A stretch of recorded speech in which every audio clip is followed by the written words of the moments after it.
Hello, everybody. This is Mike Stan. Morning. Millsap's on the town's awake. Downtown Lebanon starts to shake. From Ozark Fiber Studios. It's Millsap in the Morning on Lebanon Now from the beautiful Ozark Studios in downtown Lebanon. It's May 6th. And don't forget, you can like and share on this show. We want you to be a part of the show and like and share, and you can drop some comments as we go along. It's partly sunny with scattered showers in the morning, mostly cloudy with a slight chance of showers this afternoon. The high in the upper 50s, winds out of the northeast, 5 to 10 miles per hour, 50% chance of rain today. It's 45 in Lebanon on May 6th. Here in Lebanon, we believe that local matters, and that includes your internet. Ozark Fiber is a Missouri-based company bringing high-speed fiber internet to our community. That means faster speeds, reliable connections, and support from people who actually live and work right here. Experience the difference with Ozark Fiber. Check your availability at ozarkfiber.com. Well, kind of a different kind of show today. I've got 4 guests with me today, and we're going to have kind of a roundtable discussion. We've already had a great show. People missed it. We got together about 10 minutes ago and started talking about the things that we're going to talk about and had a really good discussion. We've got Garrett Bowles here. He's a former Lebanon resident and a former member of the KJL staff. Back in the day was, in fact, the rumor was he wanted to be the heir apparent to either me or Kevin Stubblefield. And I announced that I wasn't coming back and was going to take a gig coaching down at Stoutland. And so I thought Garrett Bowles will be my replacement. And then he quit KJL 2 weeks after that, so I scared him off. But you went to KWTO where you produced shows there? Yeah, that was so much fun up in Springfield. I think I just didn't want to fill your shoes. Yeah, I didn't want to mess with all that. Yeah. And then people would want me to run for sheriff and coach down in baseball. Yeah, exactly. That's just a lot. That would have been the next thing, right? You go from radio to being the sheriff and that. And then we've got in studio Kenny Howe and Taylor Howe with me. So we're going to talk about politics old and new a little bit. Garrett right now is a political consultant, works out of Springfield, but in Jefferson City a lot. And then I want to talk a little bit about Harry Truman today. And so, some people have endorsed Kerr Goodwin or Goodwin Kerr as their historical presidential historian. I've got Taylor Howe. And with that, I get, you can't do a grunt on the show here. And I got Kenny Howe here. And Kenny, you wrote your master's thesis dissertation was about Truman and then the transition of power from Truman to Eisenhower. That's an interesting. How did you come up with that? Well, when we were working. When I was working on my master's, Dr. James Giglio was the head of the history department at Missouri State, and he had a real fascination with the topic, and he gave us different suggestions as to different themes that he wanted us to take. And so I was always a Harry Truman fan and always admired Truman just through the years studying him. So I decided to take that. So it was and I got to go to the library and I got access to a lot of original documents. And the irony of it is that Dr. Giglio had a slightly different view of how the transition went as opposed to what the facts really borne out. So I had to really learn that I had to fashion my view more towards Dr. Giglio's. But that was kind of a fun thing. What's interesting about that, and I too kind of have this fascination with Truman, but and it's no secret, as the 4 of us said here, very Republican. Mm-hmm. But yet we have this fascination with Truman, and that's because he is a favorite son. Yes. And and I think during the time that he was running for the U.S. Senate, he made stops here in Lebanon. So we had that kind of a tie with him and some of that. So we're going to talk about Harry Truman, and I told Garrett he better read up on this and get ready for this. Yeah, I didn't know I'd have to write a thesis on it, though. I was like, 20-minute documentary. I'll be good to go. Well, I had to refresh my memory quite a bit, so I got that book out right there and looked it over last night and got some new ideas and saw some things that I hadn't even remembered. So, and the reason we want to talk about Truman is Friday is his birthday, and he is to celebrate that in the state of Missouri. They close a lot of the state offices, or all the state offices and county offices for that. I've got to do some local news, and we'll do this. The Western Missouri State Appeals Court panel has rewritten the ballot measure asking voters to decide Missouri's new congressional district boundaries. The proposal asks Missouri voters if they would approve House Bill 1, which changes Missouri's congressional districts. The redrawing of the districts is often called gerrymandering, a term that was used in the ballot measure. The court's rewrite of the proposal actually removes that term. The group People Not Politicians is sponsoring the question that will be on the election ballot for voters to decide. It opposes the new congressional districts boundaries, which the group says are designed to give Republicans a 7th seat in Congress. KTTK Radio will host a prayer breakfast tomorrow as part of National Day of Prayer. The event takes place at 6:30 at the Mills Center in Lebanon. President Harry Truman, by the way, signed a joint congressional resolution recognizing the National Day of Prayer. He signed that bill 75 years ago. Reagan McCowan, who starred for the last 2 years with Western Illinois, will move to the Big 12 and play for the Houston Lady Cougars. McCowan is the all-time leading scorer in Lebanon Lady Yellow Jacket basketball. Stoutland's Mallory Shaw, an all-state basketball player, an all-state cross-country runner, an all-state track performer, will play basketball next year at Crowder College at Neosho. The Lebanon Yellow Jackets lost to Kickapoo yesterday, 7-0 in high school baseball. The Jackets will be at home Thursday with a game against Carthage. The Jackets are 8-19 on the year, and Carthage is 11-16. The Stoutland Tigers were rained out yesterday at St. James. The Tigers are now off until Monday. They will have a home game with Salem, and then Tuesday they will wrap up the regular season against the Richland Bears. The Tigers will then move on to the Class 1 District 8 play. Stoutland received the number 4 seed, and they'll take on Max Creek. Stoutland will host the tournament. The Tigers will play the first game of the district.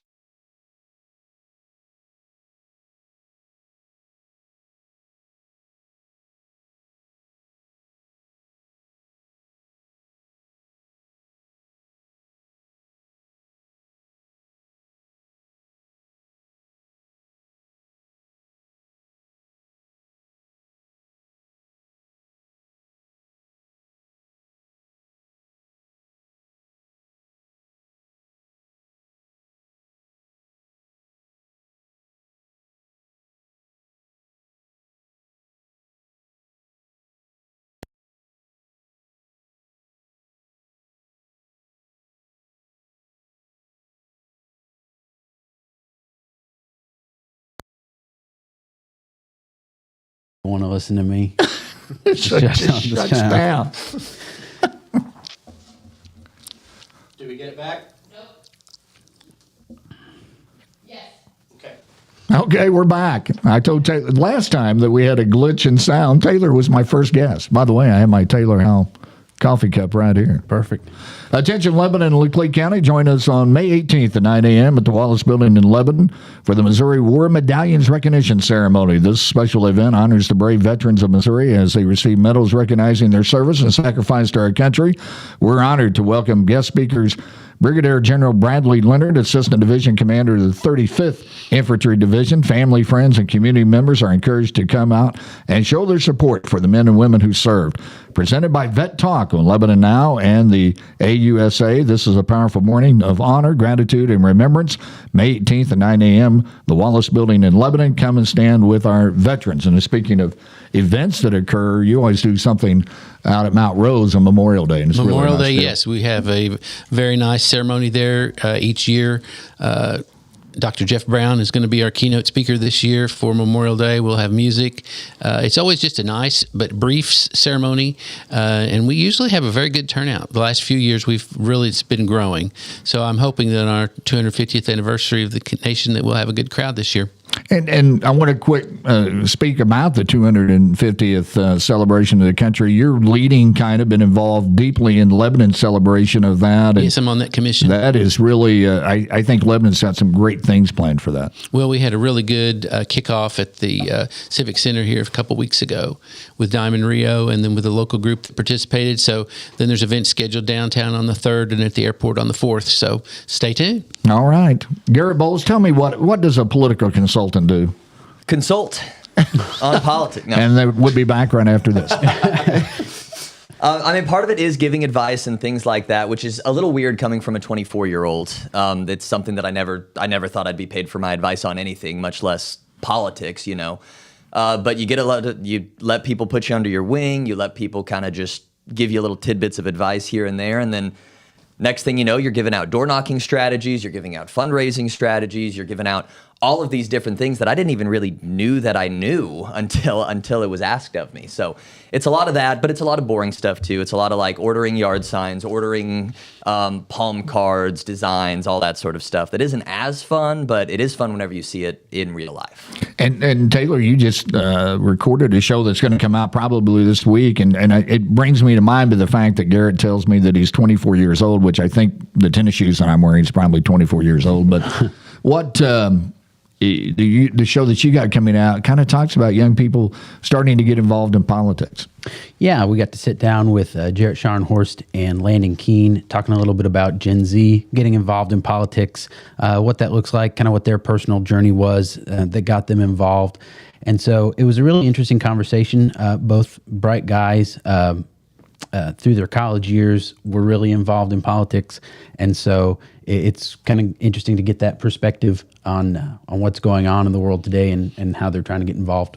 I know a lot of times because of my position on the Central Committee, the Republican Central Committee, that I have people come to me that will talk to me or ask me about advice of running for office. And Kenny, I know that you've been kind of a go-to person in this community a long time for people to come and ask advice on local politics and running for office and those types of things. And when I see these young people getting involved, I'm excited about that. But I'm also, and probably because of our generation, I'm looking at people and go, before you jump into some things, there are dues to pay. Well, that, and plus they need to look at what the cost is going to be, because it is just the assignment today is so different than it was even 20 years ago. And then just the cost of not just the physical dollars, but just the cost to their life and the sacrifice. And, there's not quite the same level of willing to sacrifice your all to be what you want to be that there used to be. It's, oh, you mean I don't get a break? Yeah. And then how long is the break? And then how many vacation weeks do I get? When you start asking those questions before you really see what the assignment is, it becomes problematic. And Garrett, your job is to consult with those that jump into a race. And I would assume that the company that you work for, and you consult with the Republicans, is there a vetting process that you do when somebody comes to you and go, listen, you've told me your story and you're not the guy? Somewhat. I mean, it all depends. I would say there are certain times where, yes, we want to pull back. Certain times it's like, you just don't fit with us. You're a little too blank. You're a little too crazy. You're a little too moderate.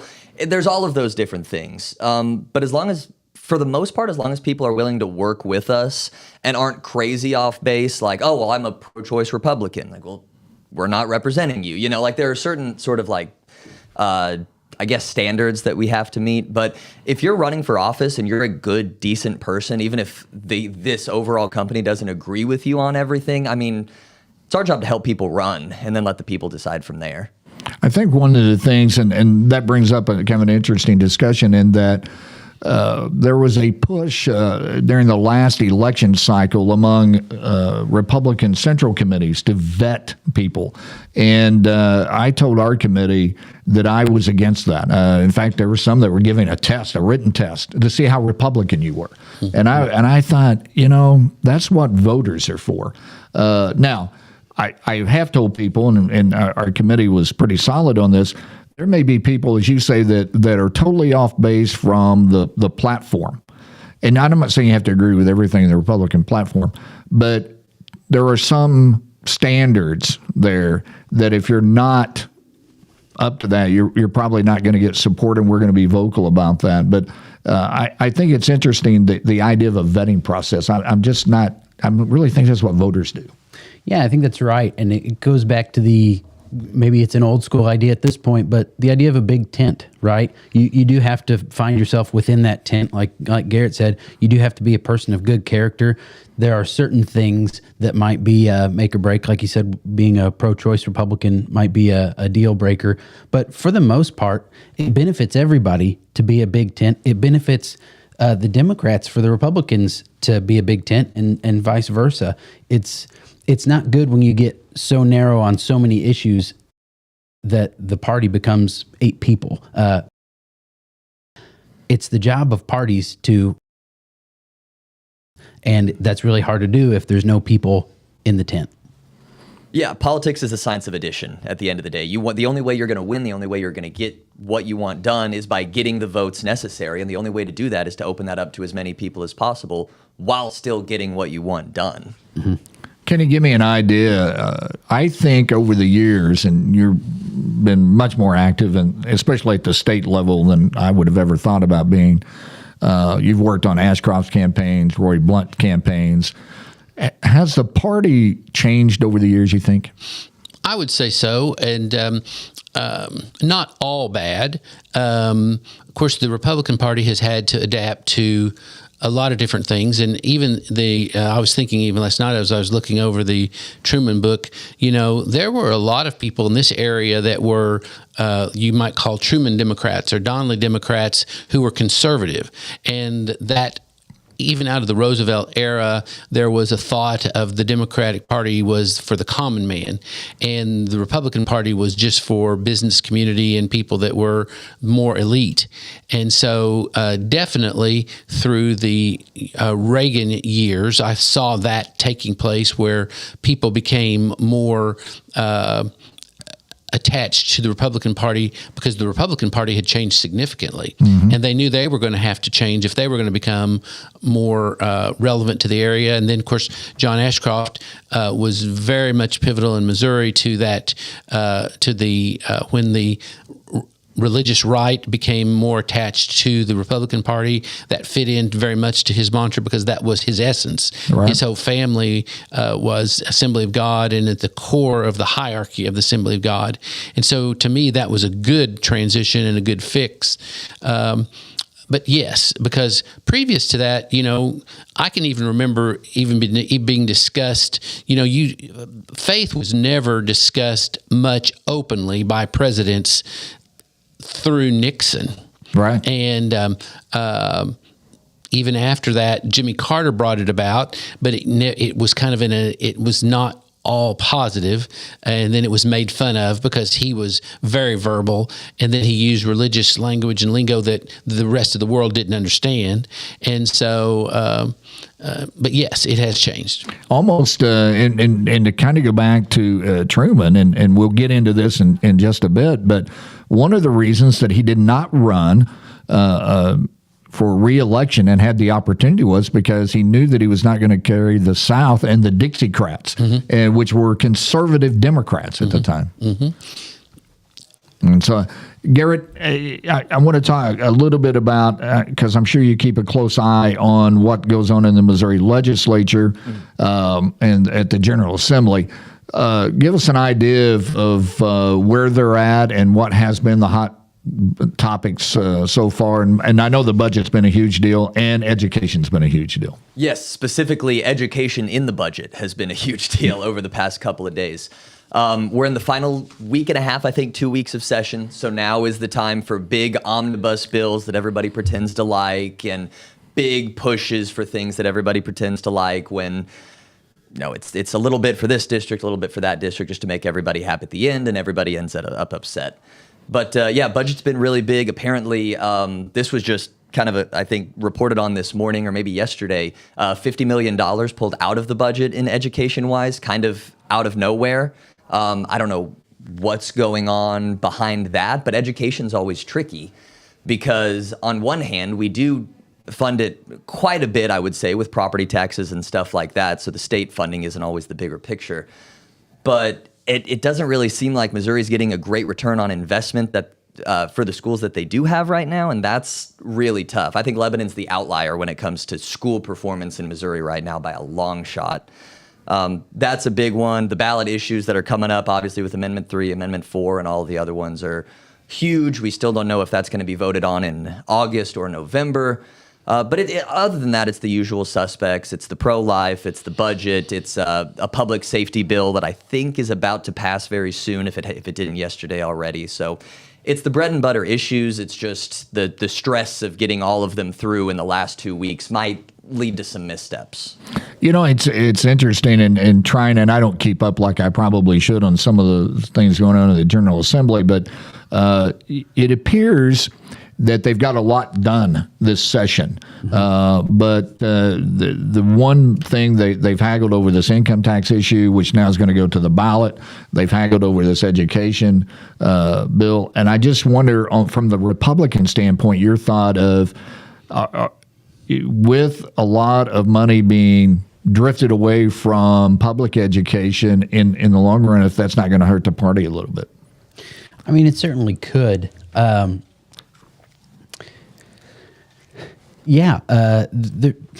a lot there. There's a lot there with funding of public education. And, you know, you were talking about making sure that you have candidates who are, broadly speaking, Republican. I know the stance that your company that takes on education. And I think that that's kind of a fight that the Republicans are wanting to have. You know, they've had this supermajority for a really long time. That's been something that's been pushed for a long time within the Republican Party. And so I don't know if necessarily the Republicans in the General Assembly would say that they're willing to have this fight and maybe lose a few members because they think that it's really a valuable topic to have this fight over. But it certainly seems like that's what's coming. I think that you're right to say that it could cost them. I just don't know that they would say it's not worth it based on what they believe the issue to be. And it's a complex issue because I believe that I should have a decision making as to where my child goes to school. We're both graduates. All of us are graduates of the Lebanon High School and the public education system. And the issues they have in St. Louis, Kansas City, Columbia, perhaps, maybe even parts of Springfield, do not permeate here in Laclede County and in the Lebanon School District. So I'm telling you, and I don't ride the fence on very many things. I want people to be able to send their kids where they want, but I also believe in funding the public education system. And I think here we have a very good system. Let me do this. It's about 21 minutes after the hour. Memorial Day weekend is the perfect time to keep the kids entertained. And Scott Vent Rentals has a hot deal you need to know about. From May 22nd through May 25th, you can get the full weekend for the price of just 1 day plus $100. That means 3 full days of fun with bounce houses, water slides, and inflatable attractions the whole family will love. Drop-off is Friday, May 22nd. Pickup is Monday, May 25th, so you can enjoy the entire holiday weekend without stress. Availability is limited, so now is the time to lock in your rental before the best inflatables are gone. Call or text Scott Event Rentals today at 417-718-4990. That's 417-718-4990. Or book now at ScottEventRentals, all one word, .com. We're back with Millsap in the Morning, 22 minutes after the hour. We're going to come back and talk about Harry Truman. Millsap in the morning. Millsap's on the town's awake. Downtown Lebanon starts to shake. We're going to go with From Ozark Fiber Studios. Build your legacy right here in Lebanon with Legacy Homes. Now building in Legacy Trails, Legacy Homes is offering new construction in one of the best connected locations in town with 134 lots available, 10 home design options, and pricing just at $295,000. This is your chance to build a home around your future. Located in the Lebanon School District and close to city amenities, Legacy Trail offers park access, walking trails, quick trips to the Lake of the Ozarks, Bennett Springs. Every home is built with quality in mind, featuring zip systems, seathing, insulated garage doors, finished garage walls, LED lighting, luxury vinyl plank flooring, and custom soft closed cabinet options. Legacy Home has been building quality homes since 2003 with craftsmanship designed to last. Ready to reserve your lot and build your dream home? Contact Jeremy Goforth at 417-718 2051, or Holly Go Forth at 417-718-1962, and come home to legacy. Well, we're going to talk a little bit about Harry Truman, and that's the reason that I wanted Kenny Howe and Taylor to be here, and for Garrett to jump in on this. And it is his birthday. Interesting guy. Last president elected that was born in the 19th century. Last president not to have a college education. And he kind of backed into the national scene after being in local politics. And coming out of the what was often thought of as a less than reputable Pendergast machine in Kansas City was another thing, which he seemed to outgrow, and he seemed to outgrow tastefully and always. I don't think there was ever a question of his integrity. Yeah, that's interesting because the Pendergast was, and they weren't a mob, and it's not that type of thing, but it was a political machine, and they called the shots. In fact, Truman wanted to run for governor, and Tom Pendergast told him, "No, you're not the guy." And they had obviously a lot of power. Yeah, a lot of power. Yeah. As we look at Harry Truman, and of course, again, the favorite son. From the Kansas City area, actually born in Lamar in southwest Missouri. He was a farmer, owned a clothing store, both that went bankrupt, and then ends up being what they called back then a judge, but he was basically what we call now the commissioners. And so again, and I kind of go back to this, that life experience. He didn't get into politics until he was in his mid-30s because he was very much a farmer, loved farming.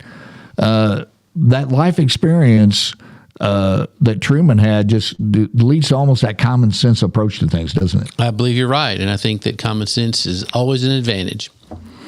Give me an idea of when Truman was leaving office, his polls were terrible.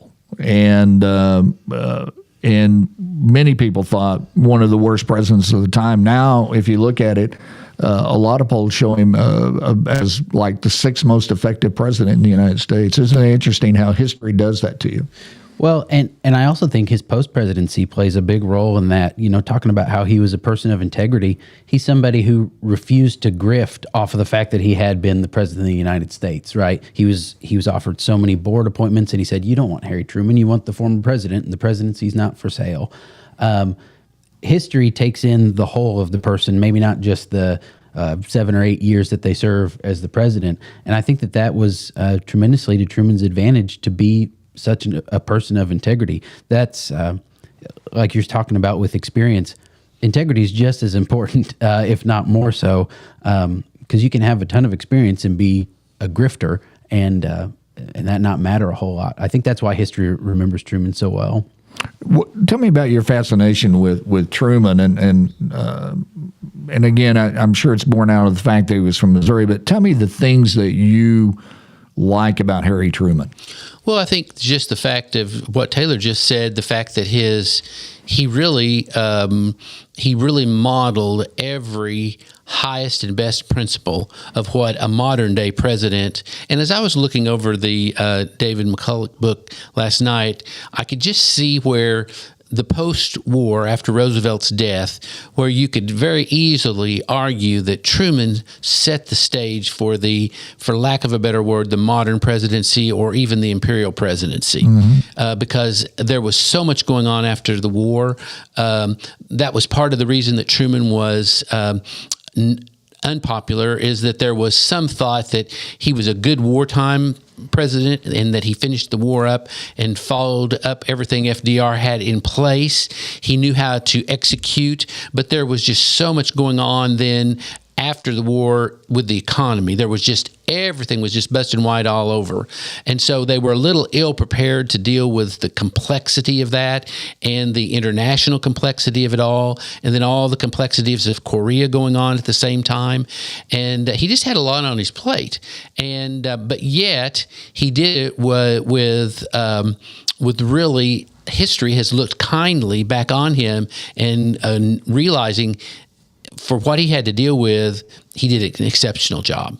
And it bore that out. And even the rift that I wrote my paper on, I was looking at a line in that book last night where during the campaign, he was very irritated that Ike ran because he thought he would run as a Democrat, and he did not. He ran as a Republican. But there was a line there where he wrote that during the campaign that he was sort of side shelved for the campaign. He did end up campaigning openly for his successor, for Adlai Stevenson, but he wrote a very personal letter to Eisenhower and said that they would always be friends. Yeah. And so what happened is that they're, again, we see the establishment of the modern imperial presidency, that there were so many people around them that got in their mix and got in the way, and it cluttered things. And so then you started having press stories about this, press stories about that, when the people themselves didn't actually feel that way at all, but it made good stories, and it was a good campaign. And so it probably helped Eisenhower to get elected to dish Truman every chance he got. But the irony of that is then after it was a little bit of a rocky transition, mostly because their people didn't want to get along with each other, and they were a little bit miffed at each other. But after Kennedy was assassinated, they really rekindled their intimate relationship, and then for the rest of their lives were very close and visited often. And the thing that really struck my mind, that you asked me what really stirred my interest in Truman, rekindled it even after I'd written that paper, just about, a few years ago. Matt Shannon and I were in Austin and at a conference, a funeral director conference, and I said, we need to go to the Johnson Library while we're here. And I had never been there before, and they had just released at that time a huge volume of presidential telephone conversations. And we listened to multiple conversations.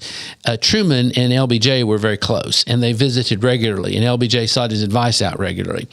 And listening to those conversations, you saw the real man come through.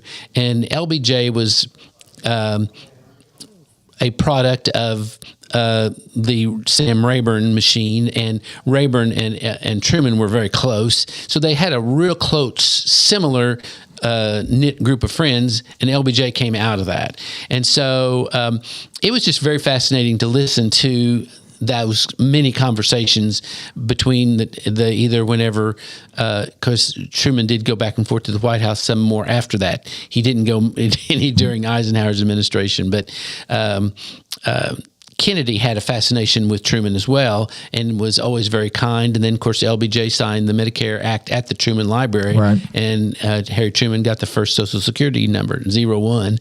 So that was just fun, and it was he's the real deal. And the book that we've talked about, and this is the book that I own, is Truman by David McCullough. And if you love history and presidential history, this is a great book to read. Garrett, you'll be, I think, fascinated in the fact that when he ran against Thomas Dewey, it was very much a grassroots campaign, because he wins it going cross country on a train, basically stumping in towns that other people would probably pass up. Yeah, it's when I was really, really young, I'll never forget, my dad was so excited coming home, and my dad's also a Republican, but he was so excited because he got to see President Obama when he stopped through here at the Bell Restaurant over here up towards the hospital. And I was like, Dad, you don't like Obama. And he was like, yeah, but it's cool to meet a president. And that always stuck with me. Like, these presidential candidates, people are a lot more reachable than you think they are if you just go out and actually see them. A lot of candidates just, I don't really need to door knock. That's what Facebook ads are for. That's what TV ads are for. And if you only want that level of connection with your voters, that's fine. But you could also go shake their hand and meet them and talk about their sick mom or their sick kid, whatever it is, and make a real, actual, lasting impact.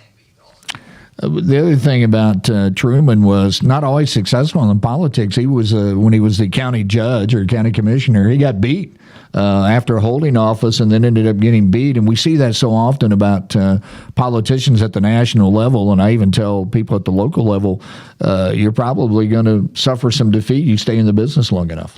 Yeah, I'm sure every politician would love to get to the end of their career and say, I never lost an election.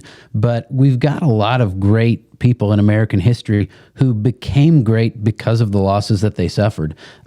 Truman being one example. Grant was a particular failure in business and just about everything that he tried, to the point that when he actually joined back up in the Army for the Civil War, they gave him some dog jobs. He just did a really good job at them. You grow so much more by persevering through difficulties and through failures, oftentimes than you ever do through success, because you really learn what you're made of and are able to then take on the next task. Yeah, and I don't want to dwell on that subject much, but Kit Bond was governor and got defeated and came back to reclaim that office. And I know that you worked on a lot of the campaigns of Kit Bond and stuff, and that's part of it. And sometimes you do come back better and stronger. Mm-hmm. And that's that makes a great story too. Yeah. So with Harry Truman, and I hear this said a lot, and I don't know that I agree with it, but a lot of people would say if Harry Truman was alive today, he would be a Republican. I hear that comment about a lot of past Democrat presidents. I think there is some truth into that, in that there are those. That party has gone way to this one side, and I think a lot of these people would have looked at that and said that's way too far. Give me your thought regarding that. Well, the first thing that came to my mind when you said that is that I'd like to think that if President Truman was still alive today, that the Democratic Party would be a completely different party, that he would have kept that track different. But, every political party, again, wearing my hat as a historian, when you look back, parties change and they evolve, and both our parties have. And I'd like to think that we could say that they've changed for the better, but I'm not sure that that's accurate. They've all tried to be more inclusive. They've all tried to be more relevant. The whole idea of modernizing, and we saw the movie the other day, The Great Awakening, and it had an interesting story about George Wakefield and then his relationship with Benjamin Franklin. There are a lot of things that don't change, that stay similar, that the basic principles are the same. And I think that that's probably the same, even like you said, there's handlers. Even then there were handlers. Oh, yeah. And there were people who had to help process just the fact of the sheer number of, just imagine if you were responding with every constituent with correspondence, without email, just how that has changed things. And so I don't know. I think it's probably just really folly to speculate too much about that. But I would like to think. I think the better way to look at it would be I'd like to think the Democratic Party would be a different party if someone of that stature still had that voice. And there are a few that are out there, but they have become the lone voice. Mm-hmm. And probably the same could be said of the Republican Party. If you had some of the key people in the Republican Party, it would be a different party today. And sometimes I guess that comes to the old question of, does the times define the man, or does the man define the times? Yeah, I think it's a little bit of both. I've heard the same thing said of Kennedy, yeah. Right? And I always kind of laugh at that, because that's barely even a hypothetical, because until maybe 2 years ago, there was still a Kennedy in Congress, not a one Republican. Right? Right. But I think Dad's framing of it is exactly right. It's probably more likely that the reins would have been pulled more often if someone like a JFK or a Truman were still around. But, I think to your point about, do the times make the man or the man make the times, it has to be both, right? We needed a common person with an uncommon understanding at the time that Truman was put into office. And that's what he was. He was someone who was politically adept. He was knowledgeable, having been in the U.S. Senate, but he was also just a down-home Missouri guy.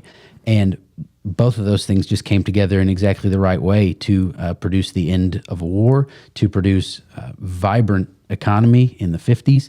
And I don't think that you could say one or the other was more vital than the other. I think the other thing you have to kind of think about too is that Truman was he was very, very a product of like the Sam Rayburn era, and he had a close group of people around him that he spent a lot of time with, and I think that they helped shape his position on a lot of different things. And then I think that he had the spunk to deliver it, and I think that that's probably why he got on the ticket in Roosevelt's last run, the fourth time that he ran for president. That there were people around that realized that Truman could rise to that occasion if necessary. I want to get Garrett drawn into this because I gave you homework and told you to study Truman. And by the way, you're the only person that's followed a directive of mine for the last 10 years. Give me an idea of, now that you've looked at him and you come from this Gen Z, what your thought of Harry Truman was. I thought it was really fascinating, the fact that he failed so much before he even got into politics with a lot of different things. Relationship issues, all of these different business issues over and over and over again. This guy, and again, I brushed up. I didn't brush up well enough to remember a lot of names. But to the point where, if I remember right, his future wife's family was like, no, you are not marrying our daughter. She is way too good for you. Been there. And the fact that he never gave up on that, he never gave up on his future wife, he never gave up on running businesses, he never gave up on integrity, he never gave up on Eisenhower or any of those people later on as well, even when people were saying that he probably should. That's my biggest takeaway. Politics today is so vengeful, vindictive, it's mean-spirited, it's brash, it's road rage 24/7. You cut me off 3 years ago on a bill, so now I'm going to slam into you. And Truman just wasn't that way at all. He was forgiving, he was kind, he was a regular person, and we don't see regular people on the national political scale anymore. Well, he wasn't vindictive unless you criticized his daughter's piano player. Yeah, piano. Kind of give us the backstory of that for those that don't know. Well, Margaret Truman, of course, she was an only daughter, and she was. And probably, I don't think that anyone particularly thought that Margaret was the best singer, but she was singing somewhere, and I don't think she was a particularly bad singer either. But she was given a review, and it was very unkind, and President Truman picked up the phone and wrote, I guess, a particularly scathing letter, which, given today's terminology and how we respond to things, was probably pretty minor. But in those days, it was very, very unusual for the president to be quite so vulgar in responding to his daughter's performance and the review of it. And there's another book that, in fact, really delves into Truman's side of his personal side called Plain Speaking. And Truman was very plain spoken. And one of the famous lines I remember from that book and the story that came out of it that was so neat is that one time Bess Truman, who was very quiet, but her family was an aristocratic family in Independence. And so I think just there was enough friction there, the fact that Harry was from a farm family and not a particularly successful farm family, that probably kept them on their list in the negative light. But anyway, that Bess was asked the question about was there anything she could do, because the president had mentioned in some sort of a press conference something that it was nothing more than manure. And Mrs. Truman, the first lady, said, I don't think I can keep him from saying the word manure. And she said, you have no idea how long it's taken me to get him to use the word manure. And so that kind of reflected, again, that farmer mentality, and just he was what he was, and but that also was indicative of the core value that he had a lot of substance. And during those whistle stops that he would make, the phrase that would be yelled out to him was, "Give him hell, Harry." That's right. And his response usually was that he wasn't going to give anybody hell, but he was going to tell them the truth, and that they would think it was. So you talked about Sam Rayburn real quick, and for those that are watching and listening, if you remember your history, he presided over the Watergate hearings, and he was a very powerful member of the Senate for a long time. And as you say, Truman was kind of a product of that, and of the things that he did as president. What do you think he goes down in history as his greatest accomplishments as president? Well, of course, he gets a lot of credit for he was determined to end World War II. And, you know, the irony of that is that as vice president of the United States, that role has also changed dramatically because the vice president, basically his connection was sit and wait, and he had lunch once a week with the president, and I don't think it was a particularly long lunch. And he was not even aware that there was a nuclear weapon available whenever President Roosevelt passed away. But I guess to answer your question, the most definitive thing would be the fact that he did drop the bomb not once but twice on Japan and really forced their surrender. And again, their culture probably isn't much different than Iran that we're dealing with today. They just were not going to admit defeat. They had an allegiance to the emperor that was unparalleled in really modern history. The people would fight for the emperor until he said no. And so on that second bomb, I think that the hierarchy at the highest level, the Japanese empire, realized that they had to say, we give up. You know, the thing that probably interests me the most about him, he was a member of the KKK. Member of the Klan for a period of time. And a lot of politicians at that time was until they learned what the Klan was becoming. But he tried to get a civil rights bill passed, but could not get any traction to that. But he did integrate the military. Yes. And so he doesn't get, I think people view him differently when you look at that. Also, the Medicaid, he was big on wanting a national insurance. Mm-hmm. And as you said, they signed that bill at the Truman Library.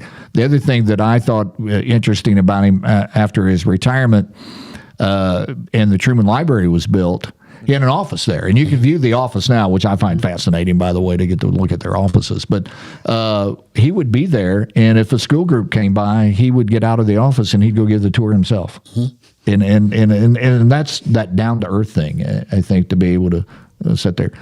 What do you take out of the Truman discussion?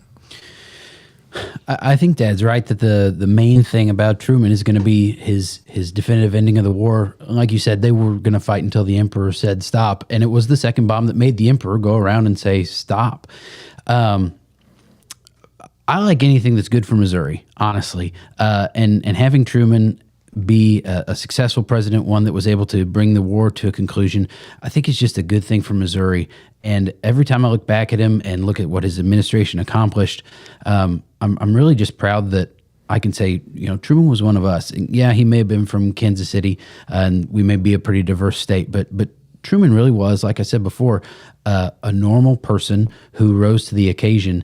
And it's a good reminder to anybody that it doesn't matter the failures that you encounter in your life, that if you just get back up on the horse, it's kind of that Missouri attitude that can prevail. Garrett Bowles, thanks for coming by and visiting with us. I want you to come back. Sure, anytime. You told me that you wouldn't have left Lebanon if you knew Lebanon now was coming, and that's true. We can suck you back in now. I prefer Millsap in the afternoon or evening, but yeah, this is awesome. Thank you very much. Buddy, let me tell you, once you get to my age, the morning is the best time. Kenny Howe, fascinating discussion. I want to bring you back one day to talk about the influence of Southwest Missouri on politics, and in particular, Lebanon. The other thing about Truman I want to leave with is when he left the White House, what did him and Bess do? They drove home in their own car. They had a brand new Chrysler that they'd purchased. And, of course, the presidents didn't have the large post-presidency funding of the federal government like they do now. And so he really was on his own, and they were not particularly well fixed. In fact, they were close to being bad shape. And but I was thinking about that the other day. I said he did have money to buy a new Chrysler, so I don't know. They probably weren't in terrible shape as compared to everybody else, right? But compared to other past presidents, they were. And then, but they drove themselves home, because it wasn't until after President Kennedy was assassinated did again that post-presidency whole thing change. And then shortly after he left the White House, they did implement a post-presidency retirement plan that helped them. And then when he did his memoirs, they ended up financially solvent. And then, of course, later, then the government actually funded a post-presidency office and a staff which was necessary because up until then, he and Bess did their own post-presidency correspondence. And as the library came about, they also then had library staff to assist with that too. But yes, he was definitely a man of the people. I always liked the fact that after he was president, he'd go do his walk in Independence. He was, an avid walker, and you see pictures of him walking every morning from the White House. But he did that without any security. And later, I think it was Independence Police Department said, "We're going to assign a guy to you, just in case." But an interesting spy story of that is that the George C. Carson Funeral Home is, I forget, about 8 or 10 blocks away from the Truman home, and he was very good friends with George C. Carson, a very prominent funeral director in Independence, and he often stopped there and had coffee with him in the mornings. So that was kind of funny that he would, but he was friends with Mr. Carson from earlier years, so it was a nice neutral stop that he could refuel and have some coffee on his walk back home. Taylor, where did he go? We're missing Taylor. Gone. Taylor left. Taylor was never here. What are you talking about? I got it. I was going to promo his show, but since he got up and left, I'm not going to promo that. No, his show's going to come up to talk about Gen Z involved in politics, and that'll be released probably later this week. Hey, great discussion. Thanks for coming by. It's 49 minutes after the hour. I told you that we would run long today, and we did. Join us next week for Lebanon Now, on Lebanon Now for Millsap in the Morning. We're going to have Jerry Harrison and Matt Frederick, the police chief and the sheriff here, during Police Officer Memorial Week, and we'll talk to them about law enforcement here in the Ozarks. Until then, I'm David Millsap. So long, everybody. Millsap.